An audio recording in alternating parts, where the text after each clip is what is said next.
Can you hear me? Ah, that's better. I didn't think I could hear myself, so there must be something wrong.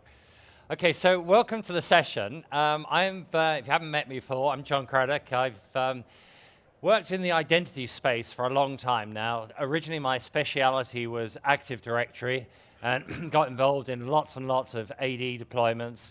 I now very much work in the sort of connected, anything, anywhere, anyone type of world, where we've got different devices, where's our applications in the cloud, on premises, and in terms of anyone, where's the person's identity? The identity could be held locally in your own corporate network, it could be in a partner organization, it could be in a third-party enterprise directory, or it could be in a third-party social identity, such as Facebook, Yahoo account, and so on, and integrating all of those together. What I'm going to look at right now in this session is one aspect of ADFS, and it's around ADFS's authentication and authorization policies, how we can get multi-factor authentication working with that, and also what does Workplace Join do for us? So, quick show of hands, how many people work with ADFS today? Okay, so that's just over half of the audience. For those who don't work with ADFS, I'm doing a deploying ADFS session first thing tomorrow morning. And I will just be setting the scene as we go through the beginning few slides here. So what am I going to cover? I'm going to start off with just key concepts and the idea behind claims and how we might use them, and then get into the authorization and authentication policies. We'll then look at multi-factor authentication and then go on to look at the Workplace Join aspect. Warning, just always test things before you put them into production.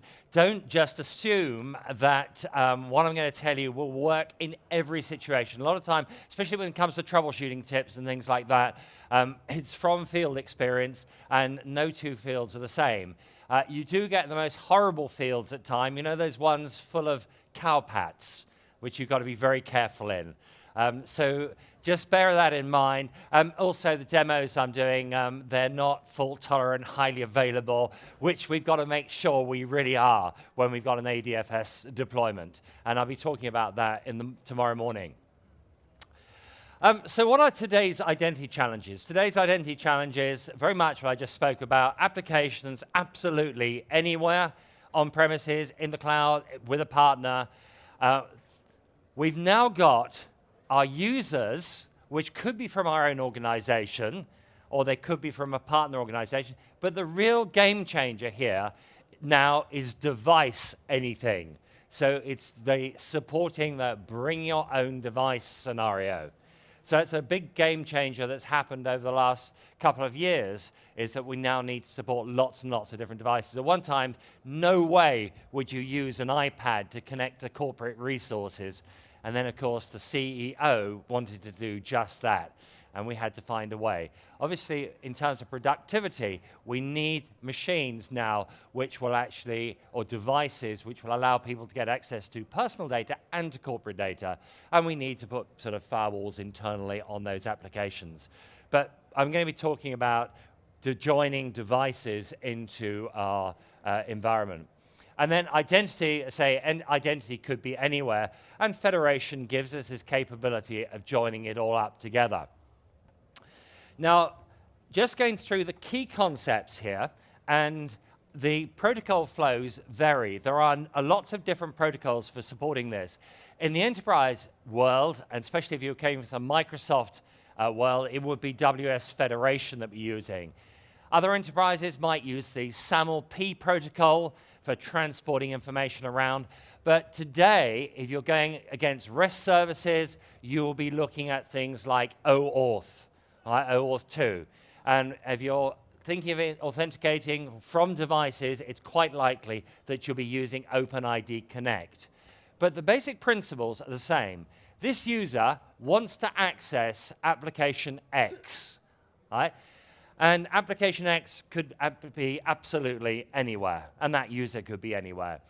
So the first thing they do is they authenticate to a security token service, and that security token service is capable of issuing a token. And when they make the request, that security token service, they are actually making a request and saying, please give me a token for application X. All right? Now, if you think about it in terms of your enterprise environment, what you're doing is you go to the Kerberos server and say, please give me a token for application X. All right? And Kerberos will know how to produce a token that application X can trust. But it doesn't know anything about what application X needs in terms of what should be on that token. So Kerberos terms, it's a one-size-fits-all. When we're dealing with claims, we can craft a set of claims specifically for the application. So having authenticated the user, we produce a security token which has claims on it just for that app. Right? And that is then presented to the application. So the application trusts that token as proof of authentication because it checks the signature on the token. And then what we'll do is we're going to craft that token. So the security token service needs to know about the application. So the application will be registered with the security token service. What goes on the token? Anything you like. Right? Literally anything you like. You could have the user's name, but you don't have to. All right? If you have this token and you present it, that's proof that you're authenticated. And then what we put on that there is claims that are needed by the application. So if it was a purchasing application or ordering application, and somebody from a partner organization was coming in and they didn't want to be identified as an individual user, but they want to be identified as coming from the purchasing department of company X, we could just have a claim that proved that rather than having the user's identity. More than likely, you will want the user's identity, but it doesn't have to be there. Okay, that's the basic concept. Now, as I say, lots of different protocols, WS Federation, SAML-P. WS Federation, SAML-P will use a SAML token format, which is a fairly heavyweight XML token. If you're using OAuth, then it uses JSON Web Tokens, or JOTs.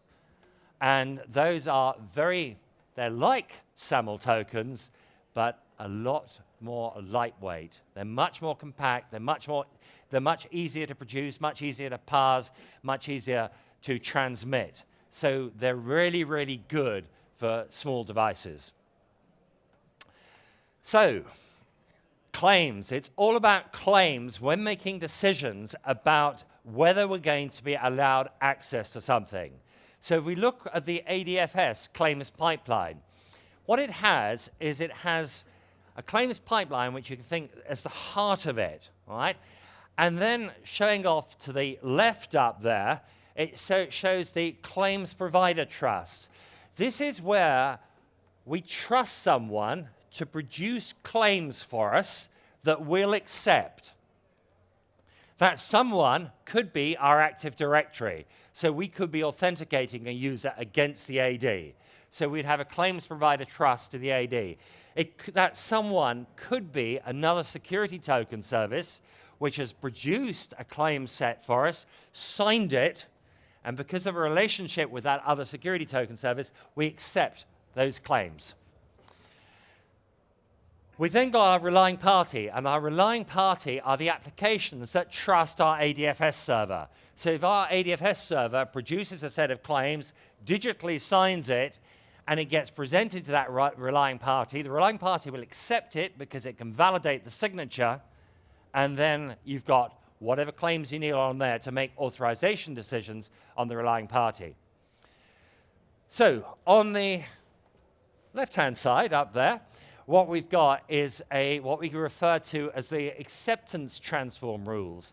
These are the claims that we will accept from a claims provider.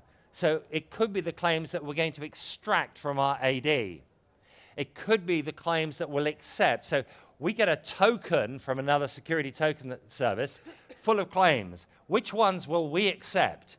That's down to the acceptance transform rules. We then take that information and we put it inside the claims pipeline. right? So it can be further processed. And then on that first thing on that claims pipeline will be, and this is on a per relying party basis, will be the issuance authorization rules. And this is saying, am I going to issue a token for this particular transaction? And the decision will be based on what's in those claim rules. Or you could just say, permit all, in which case I will always produce a token. Right? Or it could be that I will only produce a token for a particular person, or if they've used a particular type of authentication. Right?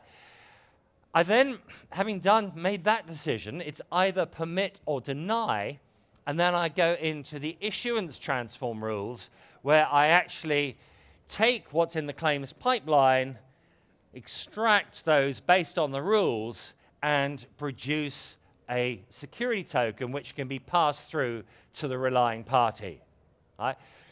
So what I really want to focus on here is the issuance authorization rules and also the authentication behavior that we can achieve in ADFS. So in terms of the authorization rules, it could be, as I say, you could permit everyone, you could deny everyone, or you can start making those decisions based on the claims that are there. So we could do it on location. We could do it on IP address. I wouldn't recommend it because the trouble is with IP address, especially if you're thinking about people out there, people will invariably be coming through proxies, and doing it on an IP address doesn't really work. But it's possible. We could do it. A really good one, if we're using the web application proxy, right, which is now this is server 2012 R2's ADFS proxy, and it proxies for applications as well. It's called the WAP, or the web application proxy. If we're using that, then what will happen is if we come in through the proxy, we will get a claim which says you're outside corporate network. And if you don't go through the proxy, you'll have a claim that will say you're inside corporate network. Well, actually, it's the same claim. It's just whether it's true or whether it's false. All right? You could then do it based on devices. Now, when we do a workplace join, we're actually joining the device into our environment. A device object gets placed in the Active Directory, and we deploy a certificate onto the device. So we now know if that device is presented to us in terms of authentication, number one, we can check the certificate's valid. Number two, we can check the device object exists in the AD, and then we can say, yes, it's a registered device. I know about it. So I can say, I will only allow registered devices in, right? And I won't allow any unregistered devices. So that's a possibility as well. So we can make those decisions. And then you can base these rules on user and also group membership. In terms of application access, that's where we build our claims that we pass through to the application. All right, so we have our token, and we populate that token with claims where the application can make authorization decisions. And in part of your design is really thinking about, when you say, oh, which claim shall I pass through to an application? It's really about you should start thinking is, how do I want to authorize access to this application? Right? If I only care that someone's been authenticated, right, then you don't need any claims on there apart from the fact the person's been authenticated.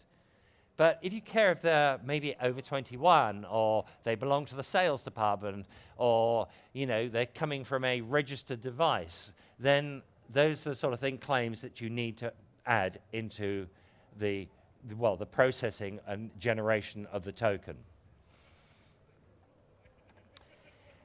We've got an authentication policy, and the authentication policy allows you to change the method of authentication depending on your location, outside corporate network, inside corporate network, whether the device is registered or not registered, and also based on user and group membership. Now, previously what I was talking about was authorization, is whether we're going to produce a token. what this is doing, the authentication policy, and the authentication policy is new to Server 2012 R2, what this is doing is saying we can use different authentication mechanisms based on whether we're inside or outside the corporate network, whether we've got a registered device, unregistered device, or your particular group membership. So we could say, if you're from the HR group, you must use multi-factor, always. All right? If you're using an unregistered device, you must always use multi-factor if you're outside CorpNet. All right? If you're inside CorpNet, then we'll allow you just not to, we'll allow you without multi-factor. So it's changing the authentication mechanism.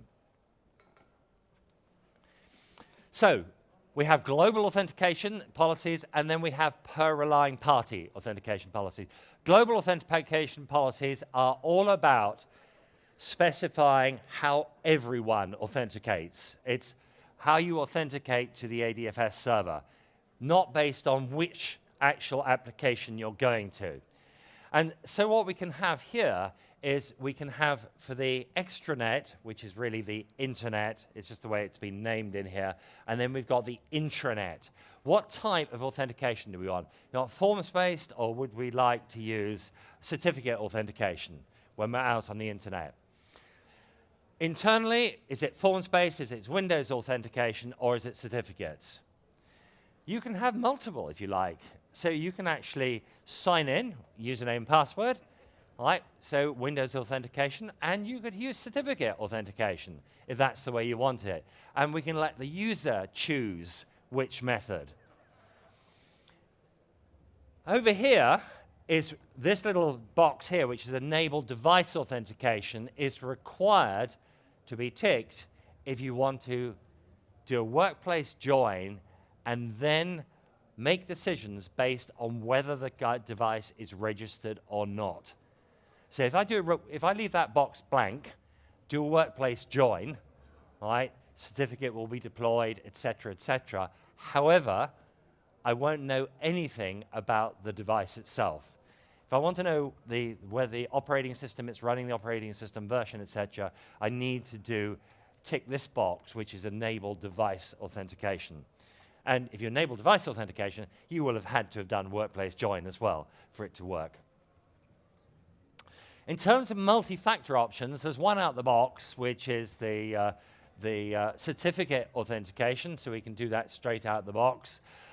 If you want to, though, you can add in from different providers. And there's Microsoft bought, probably about over a year ago now, they bought Phone Factor, so we can do this multi-factor authentication where you're called up on your phone and you basically say, you press the hash key to say, yes, it's me, and then you're automatically authenticated in. You can also now choose multi-factor. We can do it internet, extranet, intranet internally, and then we can also basically do it on the top one there, which is unregistered and registered devices, plus you can do it on group membership. Or if you wanted to, you could do it on individuals. You have then got for each relying party. So what I've been talking about is global authentication policy. But what we could do is actually leave the global authentication policy, enable multi-factor, but don't say whether it's for registered or unregistered devices, whether it's for extranet or intranet devices. Leave those checkboxes blank, leave the group blank, and then on a per relying party basis, we can say the type of multi-factor that we want to use. So you could have a number of applications you publish out. Some, you can just come in and log in username and password. And then other applications, you must use multi-factor always, or you must use multi-factor if you're coming from an unregistered device, or you must use multi-factor if you're on the internet, so you can make those sort of decisions. This little box up here is an interesting one. Require authentication even if the device is workplace join. What does that mean? Well, when you workplace join, what will actually happen is there's an authentication cookie to the ADFS server. That authentication cookie is normally session-based. So you go to an application, bounces you up to ADFS to authenticate, you get a session cookie back. Close the browser, and you've got to go through that process again. Right? If you don't close the browser, let's say we go and hit one application, bounces us up to the ADFS server, authenticate with the ADFS server, we get a session cookie back. Right? We then hit another web application, bounces us up to the ADFS server, we present that session cookie to the ADFS server, so we're automatically authenticated, and we come back down to the application again with the appropriate claims. When we go Workplace Join, that session cookie becomes persistent. Right? And once it's persistent, it means we can close the browser and go back automatically. Right? But what's going to happen is our certificate's going to be checked, we're going to check the account's still valid in the AD, and we're going to also check that there's a device object in the AD. So although you've got a persistent cookie, you've still got all sorts of other checks that go on before you'll actually get in. So multi-factor authentication, this is the screenshot from the Microsoft or phone factor multi-factor authentication. And you can add this into ADFS. This is, if you've got a Office 365 account, if you've got a Azure Active Directory account, you can automatically enable multi-factor authentication. We use this phone factor. It's all in the cloud, though. If you want to do it locally, you have to install the multi-factor authentication server. And what it allows you to do, we've got a user does primary authentication to an application. Could be IIS. It could be that it's a VPN with Radius. And so what will happen is the multi-factor authentication server sits in between the app or the service and the authentication directory, which could be it could be the AD, it could be an LDAP directory, for instance. And the protocols that we can talk from the top down into the MFA are basically LDAP, IIS, Radius. Right? And what's happening is the MFA server is just intercepting. Right? And what it will do, it says, oh, you're trying to authenticate John. Great. Let's go authenticate John against the target directory. So we authenticate John against the target directory, and we get back the fact that John exists in the AD, and we've got the password correct, so the primary authentication is correct. If that's correct, what happens then is it sends a message up to the MFA server in the cloud, and when it sends that message, it's actually passing the fact that we want to authenticate John, and here's John's phone number. All right? So we're passing that up to the server at that point in time. So there's a bit of configuration, which is setting up the accounts that we're going to do multi-factor with and the phone numbers. Now, what you can do is you can just import from the AD, but some people do not like putting people's personal mobiles in the AD. All right? So what you can do is you can put those personal mobile numbers, which will be needed for the multi-factor, inside the MFA server database. So there's the option there. You could just do automatic sync, or you could have that there. So it goes up to the MFA service. The MFA service then sends the appropriate text message. It sends a phone call, or it could talk directly to a phone app. So you can install a phone app on your phone, and it will give you a verification code, and you complete the transaction. If you've got a claims-aware app, that claims-aware app could be a cloud app, which is using Azure AD as its identity source, all right, where the user's identity is stored, in which case MFA will just work, or it could be that it's an on-premise app, or it's in our cloud somewhere, or we want it to talk to our ADFS server, in which case the multi-factor server, which is held locally, automatically integrates in. So what's happening now is we're going down to the ADFS. ADFS is saying, oh, who's the user? It's John. Here's John's password. Pass it down to ADFS. ADFS goes to check it out in the AD. All right? And at that point, the MFA server gets in the way, just in the same way as you were dealing with a Radius interaction or an IIS interaction. So those are the components. MFA for Office 365 and Azure admin accounts included, no charge at all. If you want to install the MFA server on premises, what you need to do is establish an MFA subscription up in the cloud. So we need to do that. And once you've done that, if you've got the premium AD, you automatically get MFA in the cloud. Otherwise, you can purchase it as a separate subscription. That's today. Things are changing as to how the pricing of the AD in the cloud works. So it might be different tomorrow. Who knows? Are you inside or are you outside? Well, that's where the web application proxy comes in. Okay? So the web application proxy, you install it, and it's sort of mentioned when you talk about ADFS, right? So when you go install it, it's installed as a role, and you go and look for it, as a role, ADFS proxy. It doesn't exist. Go and look for the remote access roles. And under the remote access roles, you will find the web application proxy, right? You install this thing, and it sits there, and you can publish through it, right? So what I could do is I could have a straightforward web app. Let's say there's no authentication on the web app at all, and I could publish that straight out through the web application proxy. Could do that. Or I can actually set up with a claims-aware application internally, right? And I could publish through to the claims-aware application, right? So I can go straight through the proxy, obviously doing its proxy function, to the back-end applications, right? Or I can make a decision that actually I don't want you on CorpNet until you've authenticated to me, right? So now the proxy becomes where we have to authenticate, and we don't get through the proxy onto the corporate network until we've been authenticated. If you're doing that, that is claims-based authentication, right? So to get through there, we will need ADFS infrastructure behind it. So you come along to this web application proxy, and it says you're not authenticated. Go off, get a token to get through me.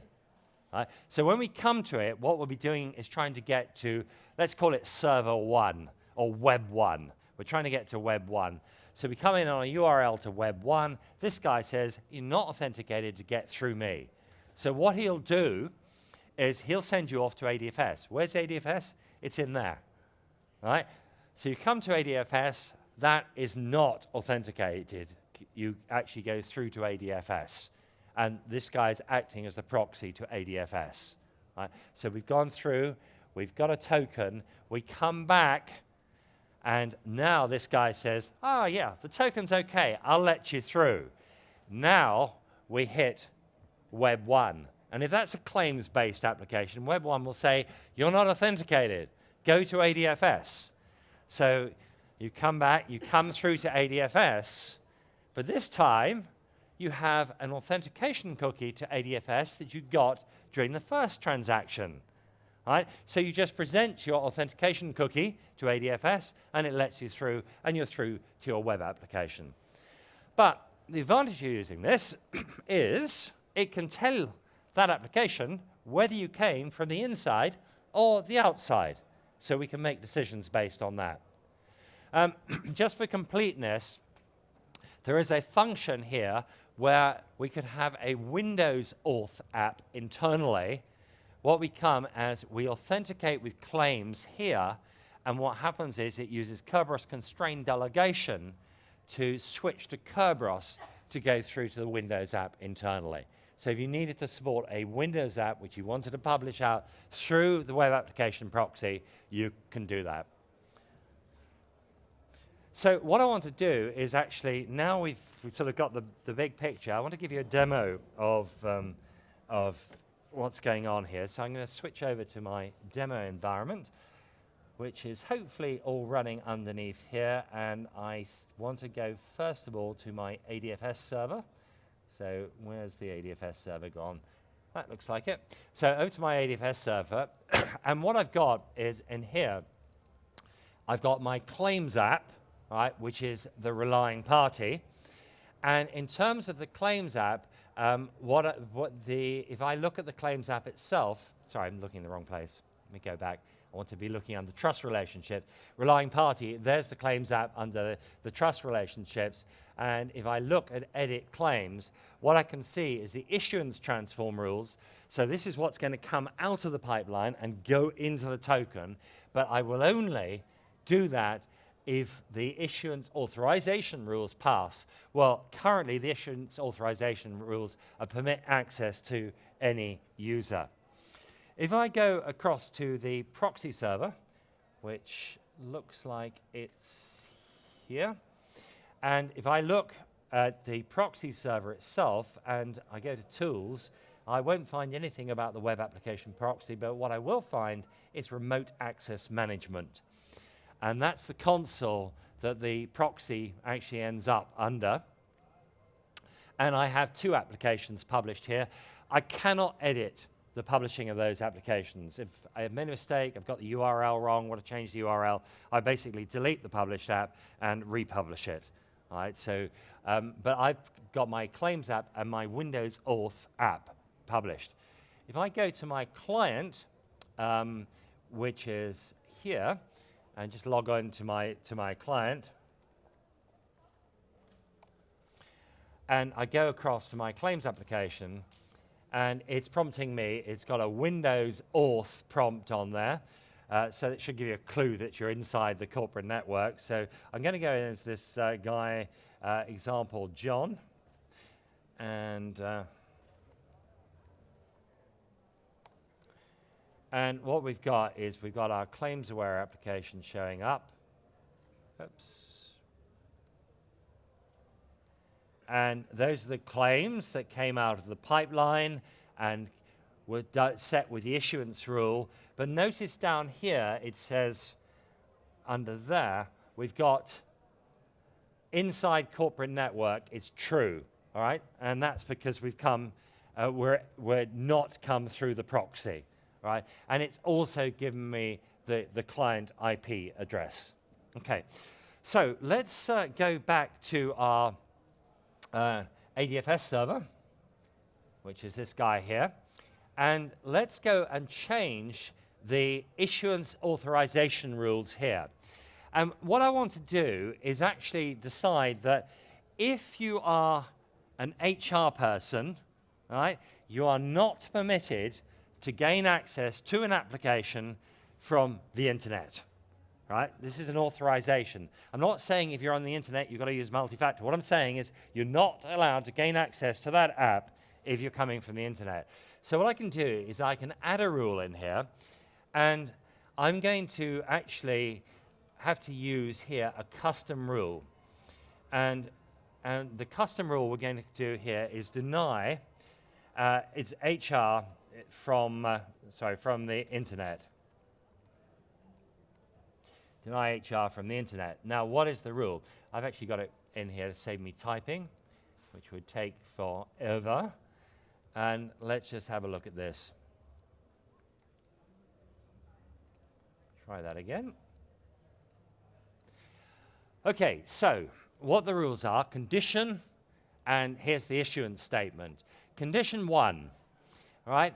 If the claim type is inside corporate network, and the value equals, hat means begins with, false. Dollar means ends with false. So if it begins with false and ends with false, it means false, all right? And this little guy here, the question mark I inside the braces, that is actually saying ignore case when doing this test. So first thing is, it says if we've got a claim of inside corporate network and its value is false, and right, we've got a role with a value of HR, then what I want to do is issue a claim, a deny claim, and the value is deny user with claim. And what that will do is it will prevent access. The problem is we can pretty much guarantee that the inside corporate network will be set correctly because that's being handled by the proxy server. But can we guarantee that we are actually getting the HR role added in to the claim? because the HR role could be coming from the AD, it could be coming from a different identity provider, and so on. So rather than, if I'm doing a deny, if I was doing an allow, then I could, well, if the claim wasn't there, then I wouldn't get access. But I'm doing a deny. So I'm going to grab this, pop that in to here. So we'll pop that in, let's go down to here, pop that in there. Finish that off. And then what I need to do is I'm going to add a rule which is going to go into the AD. So here I'm saying, I'm going to check here if you are in the HR role. So I'm going to send group membership as claim, and I'm going to do, we'll just call this HR. The user group, we browse for it, it's HR. Okay, that, and then we specify the claim type, which is a role, and we're saying if the value is HR. So if you remember the HR group, we're going to set the role to a value of HR. Finish that. And now what we're going to do is just move that up the pipeline so we make sure we evaluate that before we evaluate the deny rule. Okay? So now we can save that, and let's go back over to here. And what I'm going to do, I'm inside corporate network at the moment, and I'm going to log in as a user called Maria.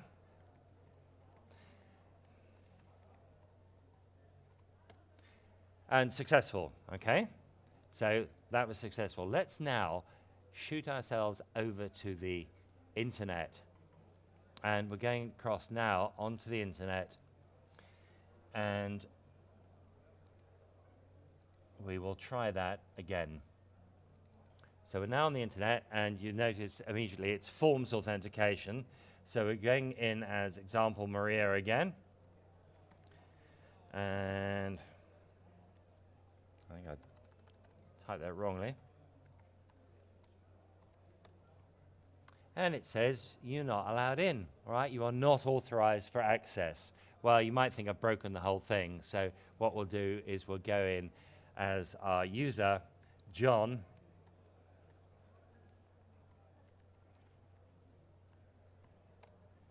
And he's in.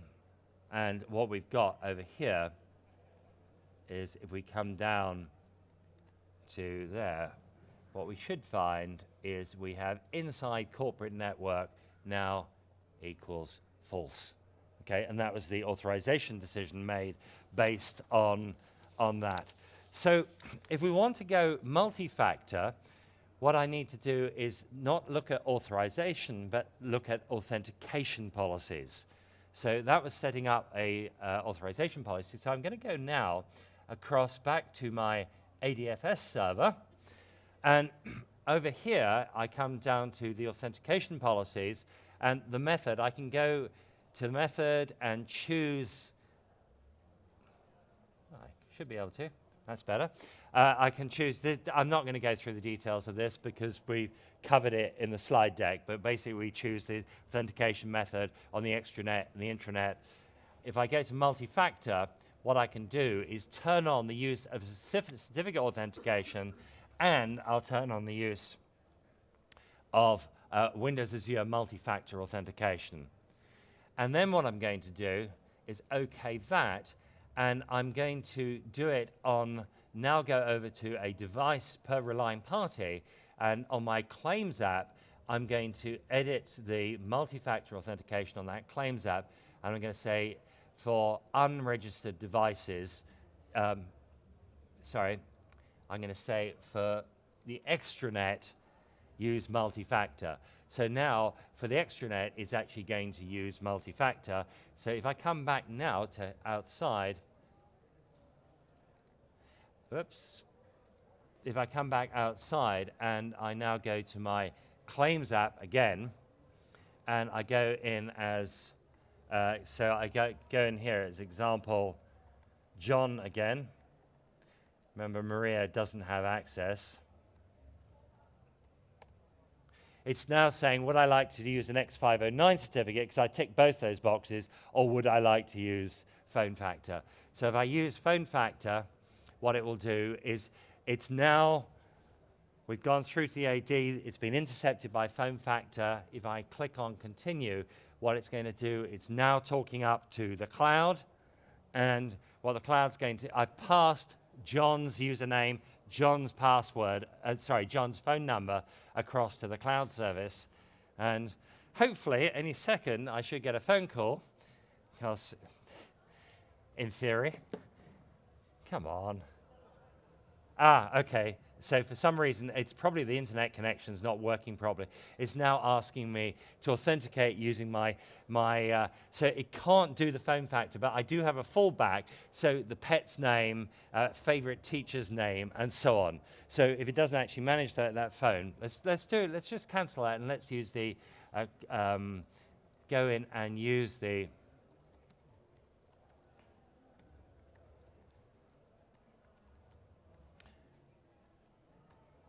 if we go in here and sign in with the X509 certificate, I could basically choose, it tells me the type of certificate it wants, and I could supply it with my smart card certificate, click OK with that, and I'm in. And the nice thing about it, it tells me down here, just view that full screen, it tells me down the bottom, oh sorry, not down the bottom, it's got the EKUs in here, which are here. So it's got an EKU extension, which is the 3.2 and the 2.2, which tells me I've got client authentication, and the 2.2 is saying, yes, and the certificate used was a smart card certificate. So we can actually make authorization decisions now based on the strength of authentication that took place. Okay, so that's just looking briefly at the authorization authentication policies. And what I want to do is now just look at Workplace Join and to see how that works. So the idea of the Workplace Join is that we can register a device with the system so that we can make authentication and authorization policies based on whether the device is registered or not. And if we look at the way that happens is it uses the device registration service. So we can actually enable device registration service, and we do it on the ADFS farm server. We initialize the ADFS registration. We have to do it on each node of the farm as well. And then if you've installed the WAP pre actually doing the device registration, what you'll need to do is update the WAP, and we use another bit of PowerShell, which is update web application proxy device registration. So we go through that process. What happens is, when you do a workplace join, you will need to supply your name as John at, right? And what it's going to do, it's going to be john@xyz.com, for example, okay? So what it will do is it will look up enterprise registration.xyz.com, all right? So first thing is, it will look in DNS for enterprise registration.xyz.com. That will be CNAMEd to your ADFS server. It will then go to your ADFS server on HTTPS, and it will expect a certificate for enterprise registration.xyz.com. So when we produce a certificate, what we have to do is we have to add the certificate UPN suffixes as subject alternate names into the certificate itself. So if you've just got one domain, xyz.com, fine, just one entry, one SAN entry, one CNAME. But if you've got multiple domains in your organization, then you will have to have a CNAME entry for each one, and you will need to add each one as a subject alternative name into your certificate, which is on your ADFS server. In terms of device registration, it uses OAuth 2. So what it will do is you'll be prompted, well, first of all, you put your name in. You'll then be prompted by the ADFS. All right, so it's connecting to ADFS, for example. And then we put in our, it will take the username straight across, and we'll need to supply the password. And if you've got multi-factor enabled, you'd supply the multi-factor as well. And there's a little bit of the OAuth 2 protocol, if you want to see it. I'm not going to explain that in this session. And what happens is we contact up to the service.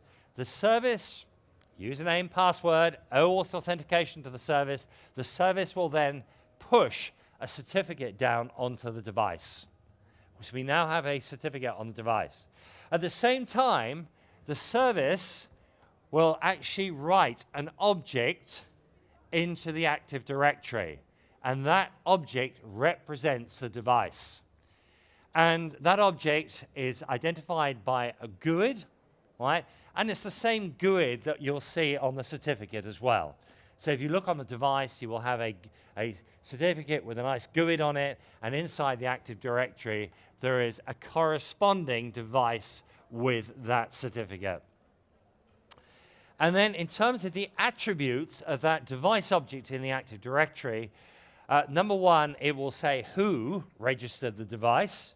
Number two, it tells you what operating system is on the device, what OS version is on the device. Today, at the moment, at this present point in time, if you upgraded your device and put a new operating system on it, etc., it wouldn't update the device object in the AD. But things might change on that basis. You know, there's whether you could argue that actually, you know, if I'm putting a new OS on my system, well, I can always just re-register the device. And if you re-register the device, the new OS will appear in the, you'll get a new device object with the appropriate operating system details. To support the device object, your schema of your forest must be at server 2012 R2. So you could have a 2008 AD, right? But to actually support that object, you've got to upgrade the schema, right, to the 2012 R2. Inside the Azure today, you have the capability of doing a workplace join. And at the moment, if you do a workplace join, all it's really doing is just give you the location to do your workplace join.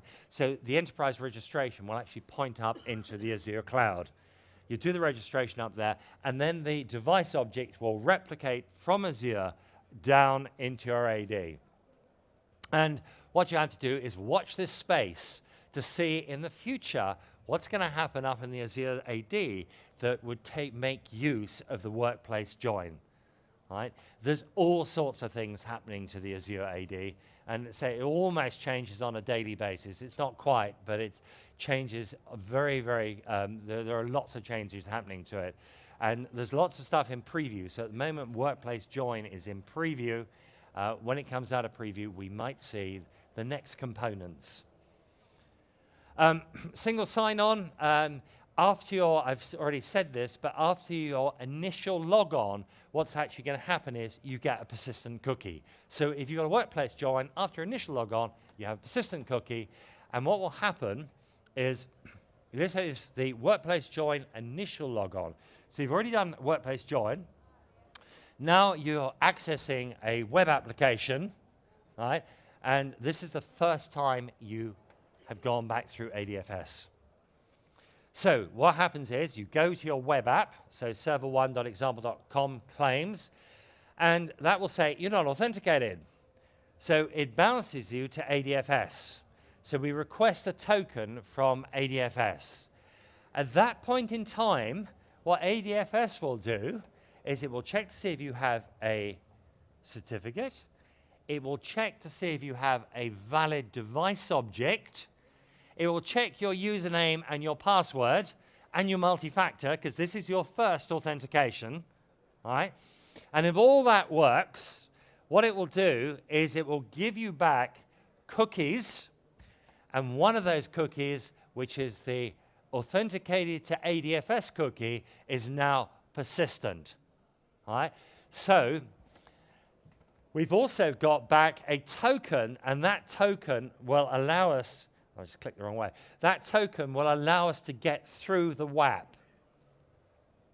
So we now go back to our srv1example.com claims with the token, and what will happen is the token will get us through the WAP, we will hit the back-end system, and then the back-end system will require, if the back-end system didn't use any authentication, if it was anonymous access, we'd be in. But if the backend system used claims, it would say, you're not authenticated, go to the ADFS server and get me a token. So you go up to the ADFS server, and of course, what would happen is you're automatically authenticated to it, and you'll come back with a token for that application. What will happen is then when you come back, the token, which is actually a JSON web token that got you through the proxy, is actually converted to an edge access cookie. And every time you go to srv1.example.com claims, you will present that edge access cookie to get through the proxy. Subsequent logon, what will happen is you end up going to ADFS, you present your cookie, which is now persistent, and what will happen is it will check to see if the account's valid, it will check that you have a certificate that's valid, it will check the device object is valid, and if all those match, then it gives you back the token to get through the proxy, and then the same thing will happen when you hit the server. It will do whatever authentication mechanism is necessary. So what I want to do is just demonstrate Workplace Join to you. And I'm going to be starting off on my ADFS server. And I'm going to start off over here. And I'm just going to disable, so the, where are we? My claims app. I'm just going to come in here and edit the multi-factor authentication and just remove it. I don't want to have that in the way.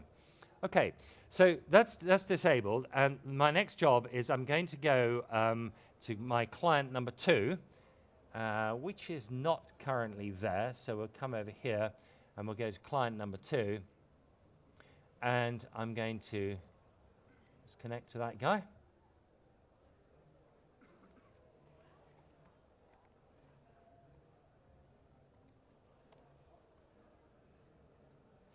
Okay, so this is client number 2, and I'm going to do a workplace join on client number 2. So I'm going to come down here, change my PC settings, network, and then workplace. I need to supply who I am, so it's John at example.com. And I'm going to go join. Now I'm being prompted by my federation server. So in here, I need to supply the appropriate password. And hopefully, I've now joined. Okay, so successfully joined. So if we look now, what we'll find is that we actually have a certificate over here. And if we look in here, the certificates at the moment, right? Sorry, I'm looking in the wrong place. How did I manage to switch over? What's going on here? Let's do this. Something strange is happening. There we go. Right, let's get rid of that. Alt F4, just to close that off. If I look at certificates over here, what I've got in here is the MS organization access, right? And that certificate has just been issued to me, okay? And if we looked in the Active Directory, we'd find a device object in the Active Directory. But let's actually try now going to my claims application. So we're going to go as example John.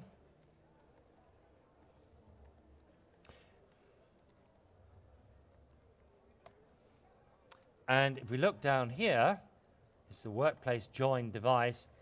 There is nothing about the operating system at all. And what we need to do is to get that working, we need to actually go to our ADFS server, and we need to come into the global authentication policy. So we need to edit that, and we say enable device authentication, okay? That actually needs to propagate through to the proxy, and will take a few seconds to do it. While that's happening, let's just close this off, and we'll go back in again, and we're being prompted to authenticate again.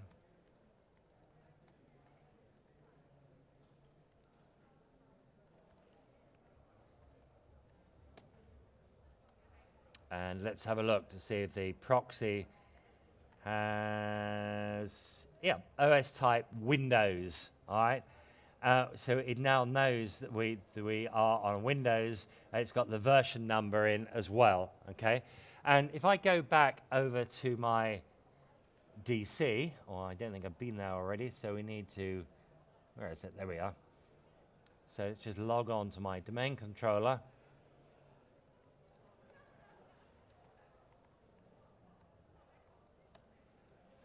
And if I look at my device, under here, registered devices, there is my device.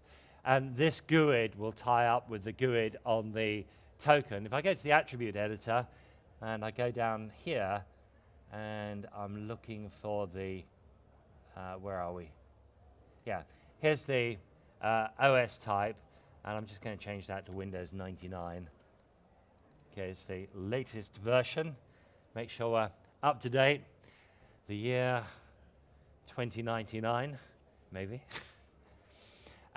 So that's in there, and let's go back to my client now. Right, let's close this off, and let's go again. All right, so now it's using a persistent cookie. The certificate will have been validated.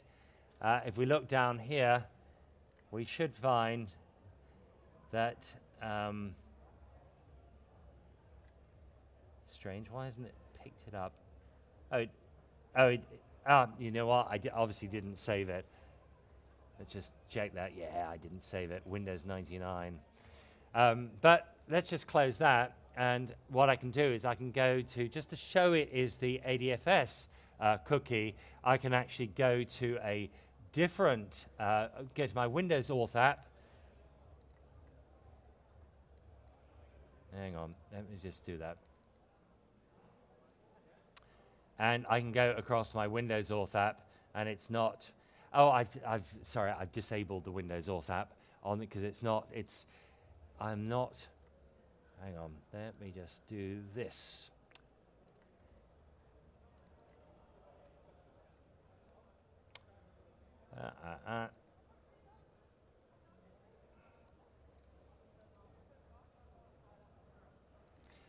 Sorry about this.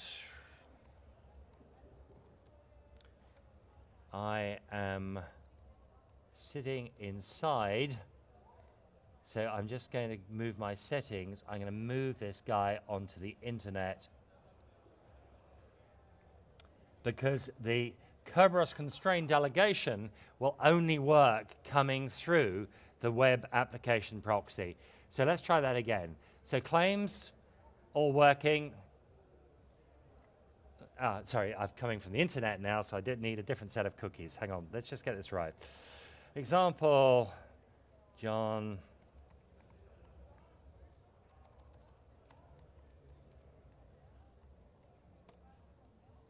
Right, close that off and go in again.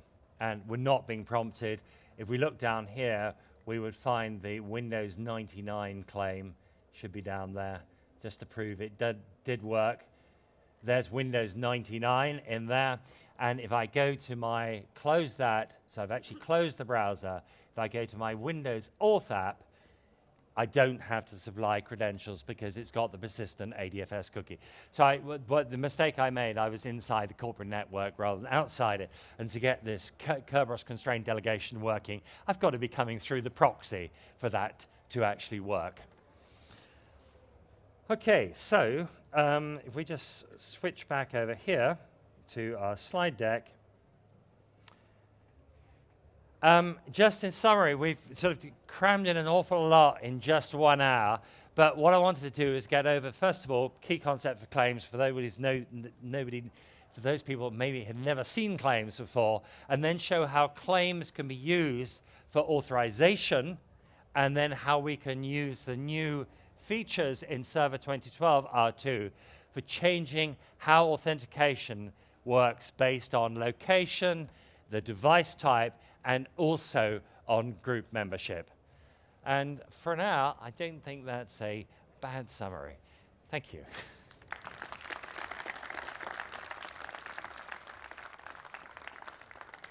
If you've got any questions, by all means, come down and ask away.